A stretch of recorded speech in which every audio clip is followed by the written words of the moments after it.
The general consensus among Korean AD carries is that Lucian is still the best bot lane AD carry, in spite of having really no change in at least early itemization, so lane priority. Still a big thing, of course. The turret plates is still all we talk about. Yep. Lucian Thresh, the Lifesteal bot lane is banned, and we're not seeing Frostmancy bans. We're seeing bot lane carry bans, and interesting to see Kai'Sa actually join the crew, purely because right now there's almost no agreement on what the zero-sum or best build is on Kai'Sa. It's no longer just go for Essence Reaver into, Storm Razor into the Rage Blade. Right now, a lot of different things are being tested.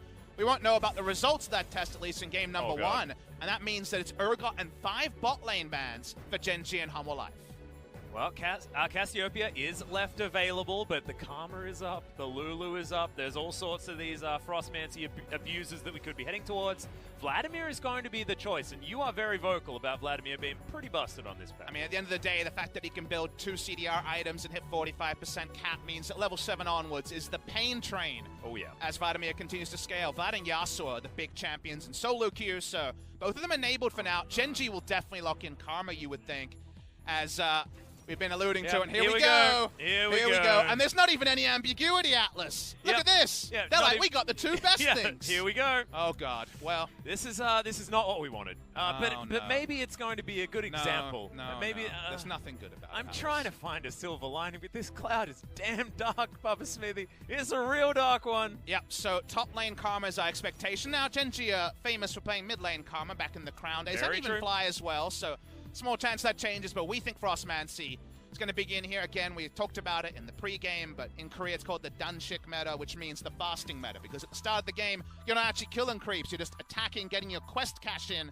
and going from there and getting a lot of wards and a lot of shields. So I think we're going to see an Infinity Edge carry from Ruler, and you can kind of fill everything else around it. The laning phase is going to be fun to elocute to talk about. So once in NA, was top lane Zillion there. Here's Sivir, who is considered now really the go-to AD carry, and if you take it at this last pick in the first round, you can even ban away a Caitlyn and get some more coverage for the Sivir. Exactly. Certainly a lot of options. And in fact, you banned Caitlyn and Jinx, the 2 most notable picks against the Sivir historically, but Draven, I feel, is the one that might slip under the radar. We'll see whether that's where Sungyun does want to go. Not necessarily one of our premier Draven players. Ghost, of course, Draven is the strongest possible lane against it, so it is more about the fact that Draven is kind of that weirder champion in terms of identity. A lot of AD carries actually can play everything except Draven. There's Draven-only players. Gango, for example, a really big Draven player. So we'll wait and see if it actually gets a coverage ban. Speaking of bans, Shen ban here against bot lane Shen. A lot of popularity since Joker brought it back. A very old meta pick. Tucson and others will be eyeing it for our second series of the day. Yes, of course, and because the Vladimir Shen has been such a popular lane to run, even though it basically does nothing in the laning phase, once you get out of it, it's a pretty terrifying one, as Genji do ban away the Jinx, one of the champions that I mentioned just before, does decently well into the Sivir. Always outranged with the rockets, and thus when Sivir was looking to ricochet wave clear a couple of rockets to the face, which also wave clear. This is 2015 analysis from you and I. I know, in right? 2015 I'm going back to the LPL. Spring. 4 years later, baby, it still works out. Awesome to see. One item, IE, really strong on Jinx as well. Another reason that she's seeing a respect ban and a Sungyun favorite. So banning against the player a bit more than just, hey, Draven, because Draven is good. Into Sivir. Jungle pick to answer Olaf wants to get nowhere near the Viking. It's going to be the Nocturne, and Peanut going to take his time. Had a couple of games where he was never really completing the Paranoia and was just using it for zoning, kind of bad flashbacks to Clear Love at Worlds. So hopefully you're not going to come here, and there's a lot of ways to approach. People are talking about what works into champions like Caitlyn, which we know we'll see play later in the day. Choice against Sivir, there's a lot of options. We start with the Tahm Kench, and Sungyun seems to be giving a lot of information here. Does he actually want to complete the Vayne? It'd be cool to see one. What are we going to see here? As opting out of a crit AD carry would be very surprising. Feels like the Awesome Dudes might actually be taking a big step back. Well, we'll see whether Sungyun is going to be going towards either the Caitlyn or the Tristana, 2 champions that I do actually quite like. On this patch at the moment, you mentioned 1 item power spike in the Infinity Edge. Not going to be opted in for necessarily here by Sungyun with the Ashe, but Ashe has a hell of a lot of flexibility when it comes to the item choices. You can still build Blade, but you can go for that Infinity Edge if you want to. There's also a much more macro concept we should talk about. The ability of the Hawk Shot to spot out Nocturne's camp. He's a non-interactive jungler pre-6. That's important information for an invading jungler like the Olaf to predict where the Nocturne is, try to out-skirmish him, try to out-gank him, try to invade. The amount of utility the Ashe provides for the overall team comp, less about the 2v2, needs to be noted as the final pick is going to be that nerfed Lissandra. Like we mentioned, still going to be strong, and a confirmation that Karma's going top and she ain't going to be farming too much in the early game. Seems like those average CSD numbers are going to be in the toilet for Roach. Exactly. We're going back to another one of these seasons where all of the stats are completely destroyed. Thanks Final Meta, and now thanks Frostmancy here in the LCK. So Roach on the Karma, and I just hope that we never look at the top side of the map. I just don't want to. Hey, can I explain it once so that it's officially on video, then we ignore it? Yes, yes. Okay, once we're into the game, I'll allow that, but I'm still just not happy about it. Still definitely not happy about it. This game is the ultimate 600 CS silver win condition, by the way. She has a Braum, she has a Karma. She's even got a Lissandra to help peel for her. I mean, this is the ruler show. This is precisely what we were expecting out of Gen G, and this is pretty understandable. Out of Humble Life Esports as well, they do like their team fights, and they do like having that little bit of extra control, and Bono has been out overperforming on the Olaf especially so far this season. And how will Bono interact with a Karma who's going to have an interesting lane position, given that she's not going to be focusing on farming, she's going to be focusing on harassing. And also the pretty clear task of, let's get this done in the first 30, rather than allowing this to be an even ball game at 40 minutes. That's where things will really come into their own. On the side of Gen G, Humble Life Esports, 5th, trying to cement their spot in the top 5. Gen G still down the bottom of the table, but looking to find some light. It's only week 4. The season's not over yet. Exactly, and it was a disappointing loss against Kingzone as well. Can Gen G turn it around, and will it be Frostmancy that does it? Let's find out right now.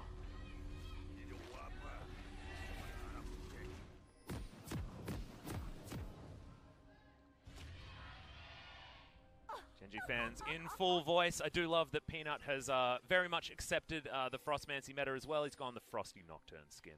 Very, very nice. In fact, they've got a very frosty vibe. Freljordi in support, as well as Lissandra in the mid lane. It's a frosty old day today. Yeah, I'm rolling up, but I'm frosty about it too, Atlas, because I'm not a huge fan of Frostmancy. Neither were the North American teams. There was a vote put out, and they basically, you know, with no days removed, 1 day's notice, opted into no Frostmancy. The micro patch that went live today around the world is alive in competitive games as well, so very fast turnaround compared to the normal kind of 1 week to soak in.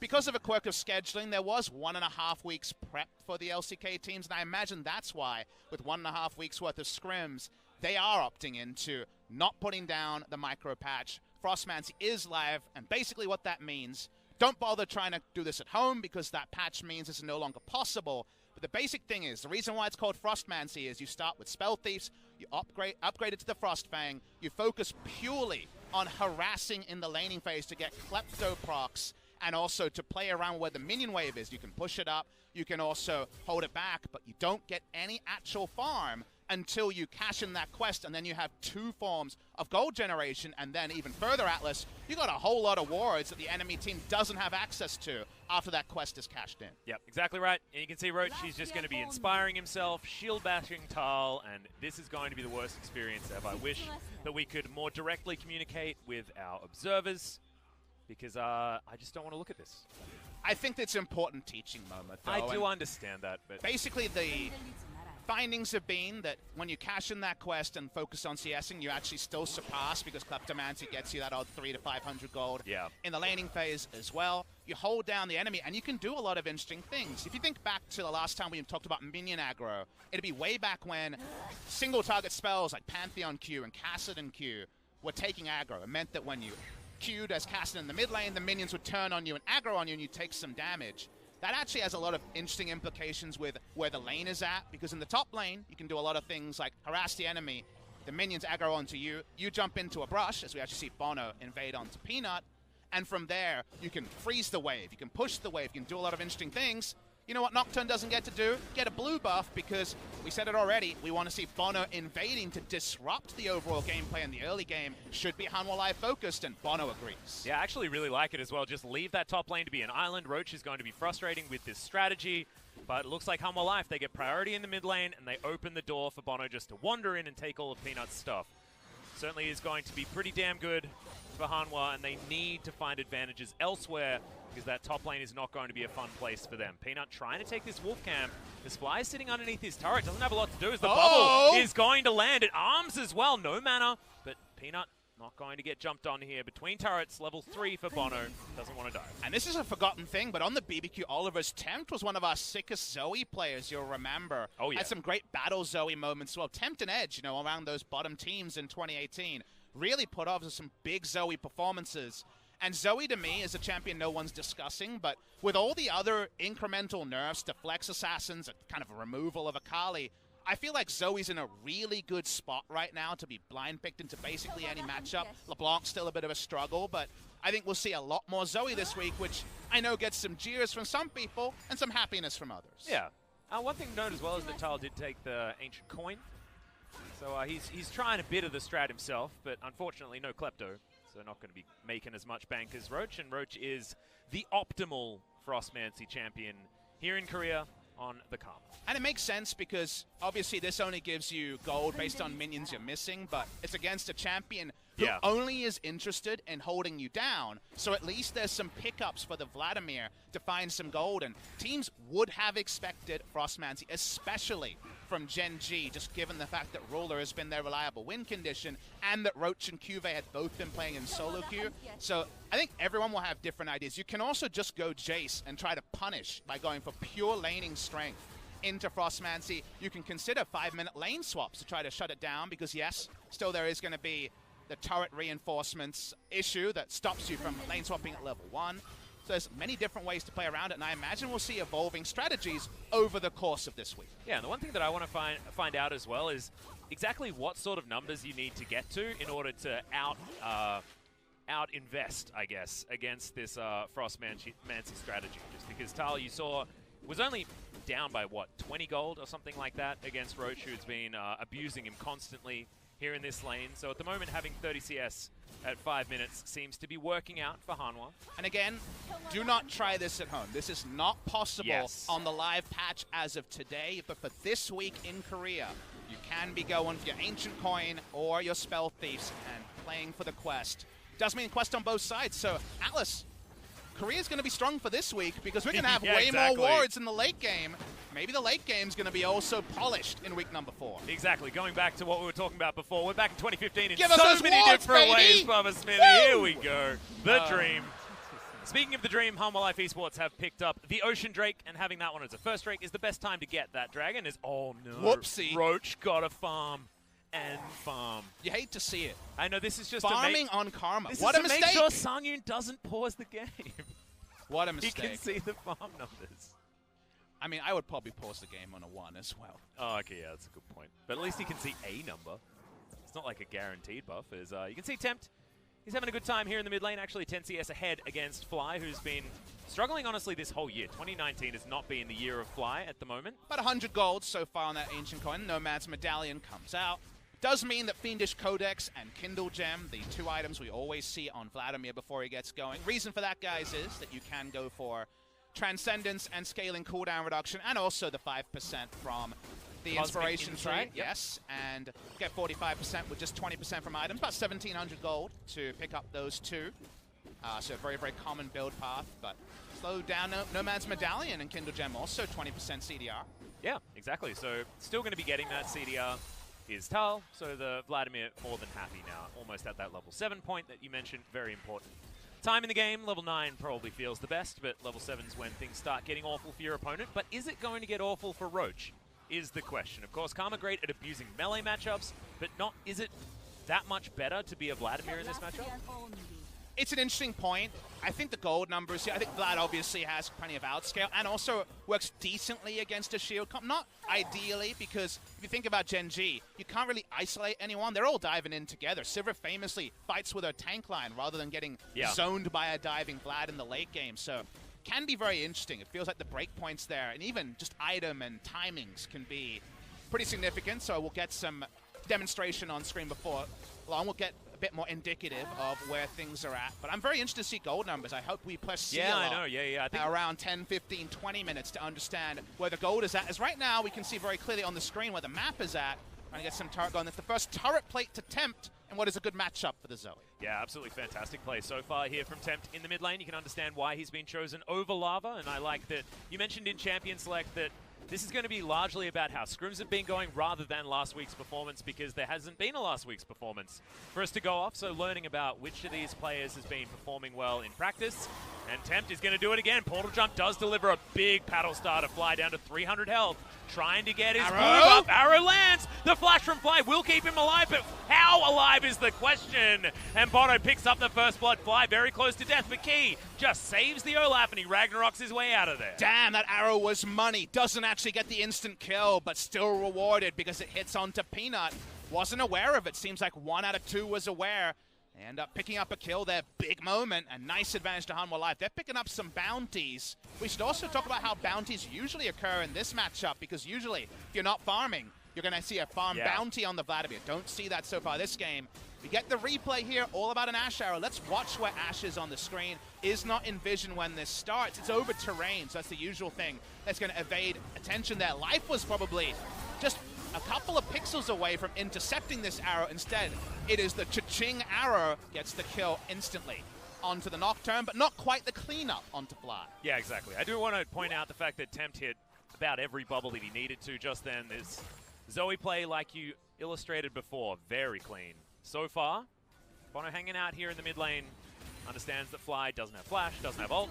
He's basically free pickings. And look at this screen. 10 minutes in, after not CSing until the quest is in. You know the quest is completed. You can see the one ward available on the Karma. There's basically no gold difference between the two, and now you have multiple forms of income that's going to be pretty reliably procced by a Karma in any matchup. It's not quite the ultimate abuse case of, you know, an immobile tank versus a Karma where you just get every auto win. There's no trading potential. Tar will finally have 5 points in queue very, very shortly and be able to impact the lane a little bit harder, but Karma's such a safe champion. To me, she is the quintessential Frostmancy champion. A lot of fans around the world came across this strategy from the Reddit post with Kennen with Frostmancy, where the term was coined. It was actually live in Korea about 4 days earlier. I'd already seen 2 top lane Karmas before that post was. That's about the 4th of February, and there's a very famous Korean YouTuber who talked about top lane Karma going for the Frostmancy build on the 31st of January, so about 5 days before it hit Reddit. So it was Karma always that the Koreans were focused on. It's a strat that came from DopaStream when he was streaming in China, so it's not a Korea original strat, but it's already hit the world stage. It's already been seen in the LCS, and now we get a week of it in Korea. Yeah, of course, Hunu did play the Zillion when he was opting for it, and they didn't find the victory because in that game, Bang was playing Vayne and got pretty damn strong. Yep. Even if he did pause out of confusion. So it is certainly beatable. However, it is frustrating, especially in the laning phase, as Tempt knows that life is there. Just trying to get some harass across, but doesn't find Fly with too much. We'll just continue to farm things out. Gen G wanting to stabilize. 2,000 gold behind is approximately the lead here for Hanwha Life, but Roach is going to continue getting further and further ahead. Can we have a live casting discussion while not much is happening? Absolutely, yeah. What do you want to talk about? So you know how Flame Horizon used to be a really cool thing when it was much more the Ignite top laners, then it kind of became 100 CS lead and a good matchup, and we still called it Flame Horizon. Can we just agree that it's not a Flame Horizon now? Absolutely. For this week, Flame Horizon, when there's a Frostmancy champion, we're calling a moratorium on it. I hope LS is listening. Yep. No Flame Horizons. I mean, we probably won't see one because Karma's going to catch up, but just don't want to talk about it. So let's talk about this. Yeah, speaking of catching up to things, Arrow's going to be dodged there by Peanut, but Ruler's got a spell shield. Peanut's got a spell shield. Everyone does. No one's going to get hit by that one, and the Devour was a bit late from Key. Comes in there, and it might have been a Devour cooldown thing. Hard to say. It's just available now, so you'd have to assume it was about availability there, but they get that important kill. It's really important now. Free time for Sivir to farm. Goes the Essence Reaver. We're seeing first items complete. 25% crit on the Essence Reaver, 20% CDR. Sivir mana hungry will return to that item after the change where no longer is it the item that it was before. Much more about the mana and just the pure stats, but has critical strike on it once again. Yeah, it is back to the old Essence Reaver. You have to go elsewhere if you want to get that Essence Flare that is no longer called Essence Flare. The Spear of Shojin. Exactly. I don't know about 80 carries. Maybe Callista can do a Sterix impression and pick it up. But apart from that, probably not going to see it. Hasn't been that many abuse cases. I feel like Jax is really good. Jax was ridiculous. Can't always afford it, but let's watch the replay and understand this. So Key had used Devour to get the Rift Scuttle, and used it a second time to kill it. So that information was not confirmed. Only the first devour was in. They knew Tahm Kench out of lane. The lust for the gold, Atlas. Key was hungry. He wanted some gold, and unfortunately, that's the reason. The Songyun, remember, this is the longest standing duo. Seems like there was a lack of communication there, because that's definitely the time where if you don't know where Nocturne is, you pull away from bot lane. Yep, and that's going to mean that the gold is now not even outside of that 1,000 gold mark. In the early game, Hanwha Life did have a lot of control. The Olaf was doing what he needed to do, but now he's been quiet. Bono hasn't been able to find too much of anything. Claw of Doom is not too scary there from Fly. Hanwha Life need to put the pressure on yet again, because I feel like this comp from Gen G wants to do exactly this, which is basically nothing until the very latest stages of the game. But Hanwha Life have much better 1-item, 2-item breakpoints, and a Vlad who can can't contend with Sivir late game. Sivir's just the god champion, but is up there, right, when it comes to late game. So there is still windows where Hanwha Life are very favored. They still have Rift Herald. They still have a Zoe running around and Poke, and right now Gen G kind of have to all in against Poke. They don't have other options. But they can try to play the map, and playing the map might work out here. Yeah, looking to all in against a Vladimir, and that's a very early pull, but a lot of damage actually coming out here from Tal. Fly in trouble, almost gets it back. The Hemo Plague was not enough healing to get that one back through, as the tower going to be in trouble in this mid lane. No turret plates, but Shelly will make short work of this outer and mid. She actually goes for an interesting little visual bug there as well, but you're getting the point. Notice the timer, though. This timer works more for Gen G, because after 14 minutes, so no turret plates are going to be the payment there. Arrow goes wide, nice goal is scored, but Bono's still interested. Yep, On the Hunt has been popped though, so Ruler is able to get himself out of there. Gen G continue to shove things forward on the top side of the map after taking down that turret themselves. And I love the timing of this roam. Was it completely intentional, just a byproduct of where waves are at? We can't know. But after 14 minutes, the response Rift Herald that you would expect from Hanwha Life, they were wearing that buff, is a little bit late and doesn't get the charge to get 2 guaranteed plates. So you don't actually get the gold trade here that negates the effectiveness of a 3-man gank up top lane earlier than 14 minutes. Yeah, exactly right. So Gen G more than happy and are now going to have the gold advantage, because if you start a fight, I mean, Karma's making so much bank off it.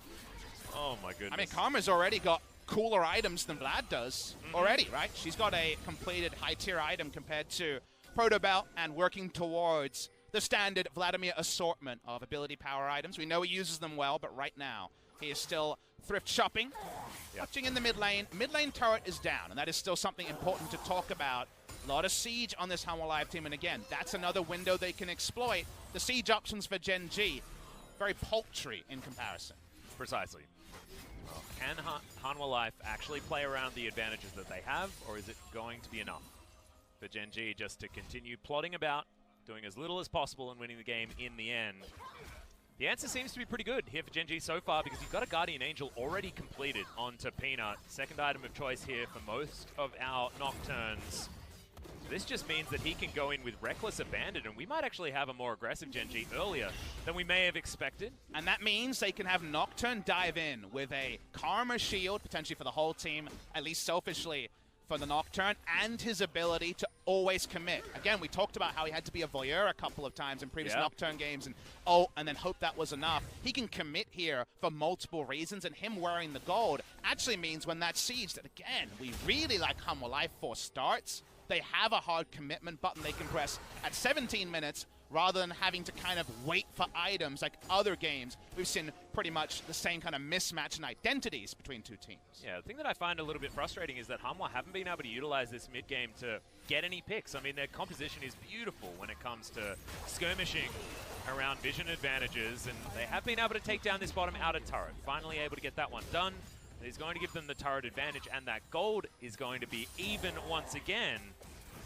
But to try and get themselves into a position where they can find a pick and then actually get a notable lead, that's what I want to see. But instead, it's going to be Gen G going for the aggression. The Devour is off cooldown this time, and the Glacial Fissure doesn't land onto Songyun. They do manage to pick up the Toadfish, and Roach takes a lot of damage there from Tempt, but there's no answer here from Hanwha. But there's not a bigger punishment because Peanut was out of range. Atlas uses the ult, but actually isn't in position to fully commit. Just uses it perhaps to get the teleport advantage at the start, but can't actually get the gap close. Was only 4 after all.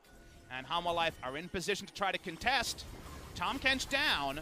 This will Voyage to get back, but what does this mean for the Drake, which is spawned? Well, it's a really nice spell shield there from Peanut, so he doesn't go to sleep. And they're not going to lose their Nocturne's GA just yet. Speaking of going to sleep, the Cloud Drake also going to sit back down again. Gen.G not opting in to go for that one overly aggressively. And Hanwha, they have an opportunity to augment their Drake collection with a Cloudy one. So that would be just a kill, and it seems like Gen.G aren't allowing for this. They don't know if they want to commit. They don't really have any more go buttons. They're just trying to poke around, and it does end up being free. So a death but a Drake, it's not ideal, but you'll take it as Hanwha Life. Yeah, exactly. I mean, if that was an Infernal Drake, they'd be very, very happy. Unfortunately, it's only going to be a little bit of extra movement speed, but still definitely good for Hanwha. And I don't know how Bono was able to hold on to his flash and not have to actually flash over the wall there, but was given a free exit here by Gen.G. I'd like to see the replay just because we've seen Peanut actually short the Paranoia a couple of times. Is this purely to get a TP advantage? The answer has to be yes, because Nocturne's so far away. Yeah. The Paranoia is only used to stop Vladimir from getting in, and that part works, but they maybe overrate how much damage they do. They don't get a second pick, and thus they invest quite a lot and end up getting, at best, kind of an even iffy trade. There was a potential teleport opportunity for Tal after the Paranoia wore off, but I think you're right. It was slightly too late. They'd already lost Key at that point in time. And I give the benefit of the doubt to Peanut on that one. When you're just out of range, you know, you see awkward things like a Nocturne flashing to get in Paranoia range. Yeah. This one was very visibly on level 1 Nocturne, nowhere near the fight. So I assume it was purely, let's cancel the enemy teleports, but in the end, seems like overall the judgment call wasn't fantastic from Gen.G. Yep. Well, you're talking about 2-item spikes. You got Oblivion all picked up by both of these AP carries coming in from Hanwha Life. You've got 2 items here on Sangyun with the Hurricane picked up as well. Certainly fantastic synergy here for the Ashe.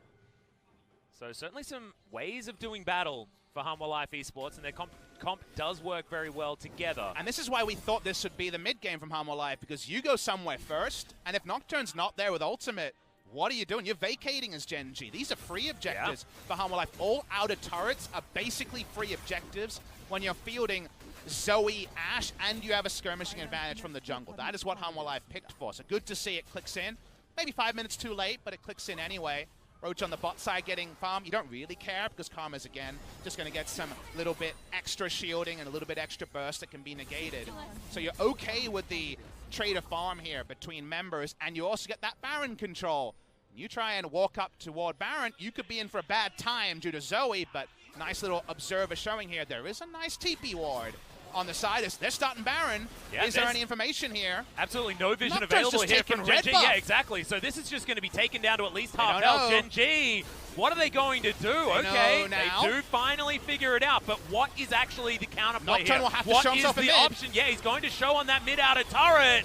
Paranoia does come down, but the Baron goes to the Olaf so easily. Decisive play coming in. Arrow is going to get that field goal once again as Peanut dives on forward, but Sangyun's at full health. Roach trying to get the work done, but he's a Karma that's not doing so much here at this stage. And Tal is the Vlad, and Tal is huge. Peanut comes over, Dustbringer is going to do it, but now there's a huge advantage for Hanwha Life Esports, and they have a Baron. An atrocity of a fight, but Vladimir in the backline, well played by Tal to maximize damage. They want to chase down Peanut. 3 Baron buffs will be gone, but it should be 2 remaining. They're just trying to guarantee this one, and they can also desync the spawn timing. Staggering the backs, Papa. It might be a Blizzard term usually, but staggering the backs means that Nocturne won't be in position to repel a push for quite a long time after the respawn. Exactly, so let's have a look at this one again. The arrow wasn't necessarily great, but the rest of the fight was good from Hanwha. Watch the end of this fight, because it felt like Sivir free hitting would be the thing, but Roach is never fighting with Sivir until right at the end of the fight. Isn't actually able to back him up, no Ardent Sensor, and Vladimir actually threads his skills so well at the end to get the double kill. Doesn't quite get out, but Peanut has to invest his flash just to clean up the Vladimir. Peanut goes down, desynced at the end, and Hanwha Life should be very happy with how that came together. And if you just ducked back 5 months or something like that and you told me that was Tal making that level of a play on the Vladimir, I'd be like, you're joking. But man, this year, 2019, has been the year of the Tal, and he got max damage in that team fight. Sangyun was the focus, but it was all the Vladimir. Really nicely done, justifying leaving up the Karma as well. I mean, we wanted to know why Hanwha played right into this Frostmancy play. They knew it was coming. Outperformed it in that last fight. And while Tal hasn't been, you know, suddenly a godly Smev transformation from Incredible Miracle to the Rocks Tigers, he has been visibly better. The eye test, if you're watching him, is you're seeing a lot more of this player that hit huge expectations when he was dominating in Europe. Son of Kasing, his ID there, was rank 1 for so much of the time. On SKT, It was a very forgettable year for Tal, but now without kind of the superstar names around him, seems a bit unburdened when it comes to making aggressive moves. Peanut walks up, but he knows this is not the time for paranoia. It's Zoe with a Baron buff, Ashe with good range. How did Gen G stop structures going down? I don't know, but I feel like we might have double lift accidentally in this game instead of Ruler, because there is a Sivir on the top side of the map hitting an inhibitor turret against Tal. Well, she's primed for a teleport flank, of course. Oh yes, ready for that one. As Sungin's going to land an arrow for basically no reason. And that tower is going to stay alive for the moment. Peanut trying to defend here in the mid lane, jungler v jungler. Gen G with 3 against this Siege, and you mentioned the fact that Siege is what Hanwha want to do. Oh yeah. This is precisely their happy place. Teleport Come to back. Guarantee the turret. They should be able to get in here and take that one down. All 5 members rotate over. That's a basically free inhibitor. Gen G, not a whole lot they can do about this one. Oh, this game's getting me going. Frostman's is losing Atlas. Oh, yeah. Boy. This is what we need. We needed the first example to not win, and then no one will do it anymore. In theory. It was a very successful laning phase for the Karma. She actually turned on the quest, as you'd expect, even in a range matchup, very, very early. But we're not seeing the team fights we expect, which is let's all rush in at the same time and buff up Ruler. Also 6 items, no Infinity Edge coming just yet, so we're working on 3 items still on the Sivir. So the wait a while approach is being punished by the do it now approach. It wasn't 15 minutes, but at 20 onwards, Hanwha Life have exploded into life.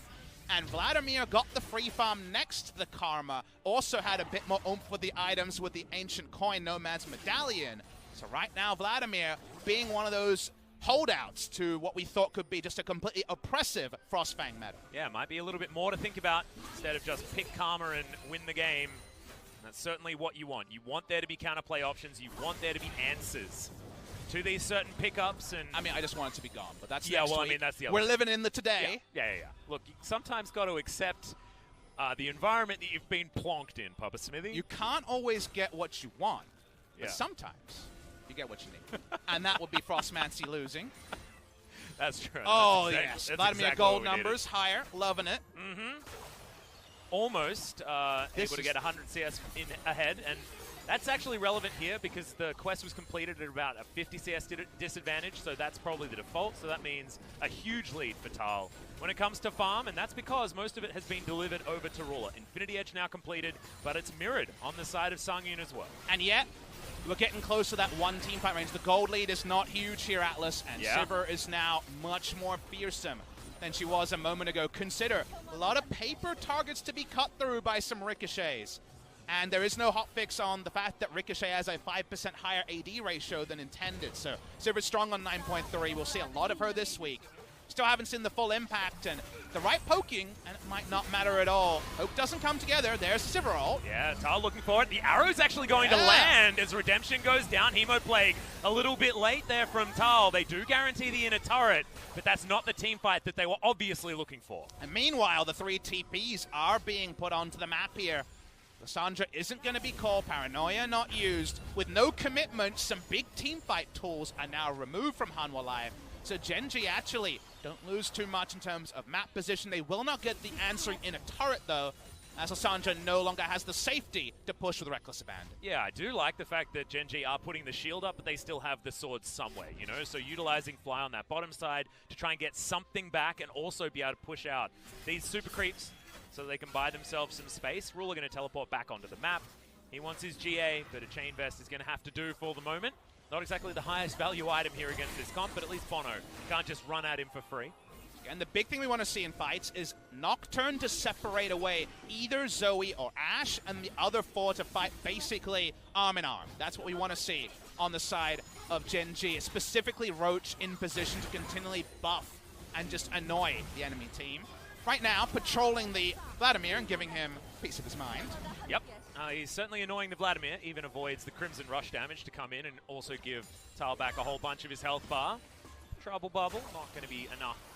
All right. To defend. And this is where Hanwha Life are strong. They can play around Baron and look for a catch. No catches so far. Where's the ward? 6,000 health on the Baron. Oh, and Tal is in position for this flank as well. He can get a decent 3-man, but they've decided that they want to engage onto him. Hanwha Life going to pull off the Baron, and the reset does come in. Some extra damage, so only down to about 50%. Hanwha happy to still throw these auto attacks in, but not wanting to go for a 50-50 fly, looking for the teleport. Really good positioning from Gen.G. So many teams have gone to contest Baron at 6,000 and been flanked by someone, a Vladimir, a Kennen, in that position. Instead, they know their first goal is to get a ward on that river brush to spot Vladimir. A ward in the brush, a ward over the brush. You know Flash is up on Vladimir. You cannot be surprised. You can't come to the VOD review and say, oh, we couldn't see the Vladimir. We got flanked. Unlucky. It's not unlucky. It is calculated play there from Gen.G. So the shield, for now, is staying strong. The Unbreakable is right now still true in the name. The gold lead, as we mentioned, if you don't talk about any of the shenanigans, is pretty good for a Sivir comp. The Sivir comp walks up again. How does this time go? Well, this position is looking great here for Hanwha as Life puts his face forward. There's the Hemo Plague. Onto 3 as Paranoia comes down. Peanut has already flashed into the pit, but it's not quite low enough. Bono wants to get it and does pick up the Baron. Now we're going for the team fight. Devour comes in. Arrow lands once again, this time onto Fly. The damage from the Ash is good, but she's now dead. Picked up by Ruler in the backline. Battlestar's flying forward. Ruler is still alive as Tal trying to get the work done, trying to take him down. The Q isn't enough. The flash gets Ruler out of there as the Boomerang has such a huge range. The Baron does go over to Hanwha as Tempt is looking to try and pick up this kill. Ruler, can he close the distance? He has the spell shield back up, so he's happy to walk up. Actually doesn't use it the after trouble the wrong bubble. time. That was a bit of a mess at the end, but a nice team fight. Finally, the best friendship was put back together. You could put a Facebook timeline on that one. 29 minutes in is when waiting for that friendship was renewed between Roach and Ruler. Those two R's need to be together. We get this fight. First time Roach, Ruler, and Life can play together, but Paranoia isn't actually diving a threat. It's the 50-50 Baron that's won by Bono. If this Baron goes to Gen.G, it's going to be a team fight victory for the side of Gen.G. Instead, it ends up being very even, but you notice those ricochets cutting through paper like we alluded to, and also the positioning that Gen.G craves with their Karma Sivir in the late game. Yeah, and the Frozen Thralls also doing a lot of work. Tal holding onto his Sanguine Pull so that he could avoid 2 of them was actually very instrumental in how Hanwha were able to go even 3 for 3 in this fight. Oh, we're doing it again. This is another one. Tal's diving on forward. They already pick up Peanut as Fly exploding from the Hemo Plague, but it's not enough to actually get that kill. Gen.G rotating the theoretical bottom lane, but bottom and top in this case. Seems like Gen.G were caught on a red buff pickup timing for Ruler. Yeah, not good. And that means they're going to lose a lot. This is huge. Yeah, and Ruler also just taking so much damage there from 1 Q out of Tal. This Vladimir well and truly online as Ruler just cannot be stepping up like that. Arrow is going to land once again, this time onto Roach, and the poke is actually becoming a big deal. They're taking down Nexus turrets. 2 inhibitors already down. Redemption to keep them all topped back up again. And this is 1 more turret, and then the Nexus is ready to be taken from Hanwha. 3 cannons, so they stick around as long as they feel that. Know that Peanut's coming up soon with Paranoia. That's when Hanwha Life do truly disengage. They're out, but they're out like bandits. Atlas, they get 2 inhibitors and a Nexus turret from that push there. Big stuff coming through from Hanwha Life, and it all started off screen. We have to see the replay there to understand who was too bold or who was really lying into a trap from Hanwha Life. Yeah, and it's so crazy. We're so used to, on patches before this, here in 2019, this normally would be a gold lead of 8,000 or something like that. But let's have a look at this replay before we talk. So Peanut's just like, ooh, I'd like to deny, flew away from the enemy team. So this is actually a very greedy play from Peanut. He walks up with no backup, with Ruler going for red buff and Karma on the top side. Unfortunately, he never liked to finger wag, but that's the problem here, is that he's disconnected. It's not like he's getting blue for his junglers, for his laner even. It seems like he's just trying to deny a resource, but doesn't read the map appropriately, and ends up being a nice collapse from first Tempt and the rest of Hanwha Life that really sets Gen.G now maybe mortally behind. Well, we'll see whether it is actually mortally behind because it's not represented in the gold. This is what I was talking about just before that replay came up, and we're very close to the 6 items. Coming in for Ruler, Roach close to also picking up all of the support items that he still needs to get. Ardent Sensor not there. Probably wants to get an Athenes as well to try and keep Ruler in the fight for so much longer. And yet, I'm scared by these Sivir items. Half an item away from 6 item Sivir. So Atlas, we'll see soon. Remember, that's with a Karma to guarantee that max damage. This is a nice rotation from Hanwha Life. TP in and trying to get this turret down. And good flank positioning here from Tal as well, but they pull back. I actually really like this reserve play from Hanwha. They're not overextending, but they are still getting things on the map. Everything that they can guarantee, they are taking. And normally we'd be saying, oh no, you got to play more aggressively. Proactivity is the way to go. But if you can still get stuff, taking anything for free is always a good thing no matter what. But the big issue there, the reason why I can't just really be on the Humble Life hype train is they got gifted 2 inhibitors, and that means that focusing on one objective is so easy to play. Well, true, yeah. You got the minions working for you. It's not like they took all the easy objectives and then were frustrated on the hard objectives. They kind of got given those 2 inhibitors. They walk up, though. It's about finishing off the game. And here in mid lane, we're seeing an engage. Yeah, it's about finishing off the Vladimir as Fly's going to take a whole lot. Look at that explosion onto Peanut. Oh, my goodness. If that E had have landed from Tal, that could have just been GA already down for the Nocturne. And they can even cheat a minion wave here. Just use the redemption. They're engaging. Engaging. Arrow lands onto Roach. Can they actually knock down the Karma? The answer's no. Just books it out of there with the Inspire Shield. Tal, they're trying to turn on him before he can get those flanks in. It's all inhibitors. Now bite the dust. Back to pre-MSI meta. People don't die fast, Atlas. It's not 9.2 anymore. It's the Dunshik meta. It's the Frostmancy meta. Shields, redemptions, oh my. But look at these minions trying to end the suffering from Gen G. Well, that is going to be 1 spell shield on cooldown. Peanut had to use his for that trouble bubble. Temp still trying to land this poke over his Tal. He's doing the same thing, just right into this fight. Sanguine now on cooldown as Ruler in the backline. He's got the shields. Bono taken down to his GA. Fly jumping on forward, but is he going too far is the question. Down very, very low, but Bono is taken, and Genji, hold on. Could be another 60 minutes, Atlas. It's Good Sivir. God. It's Sivir, and ending the game against Sivir is something that SKT against Jin Air will never let us forget. That was just over a year ago, the 94 minutes to dream. Gilios in America now, sadly, but no doubt watching it. Exactly. So we can't do too much shouting. Our voice will go hoarse because it's only the first best of 1 of the day. Yeah, that is true. Let's have a look at this one again, though. Genji just playing it out pretty calmly, pretty collectively. You just have to consider, what does Sivir have? She has huge single target burst. Remember that compared to a year ago, the Q does full damage to the entire enemy team. She has a Karma with a laughable amount of ability power and utility next to her. She is super strong as Sivir, and now they're saying, how about a Purple Worm?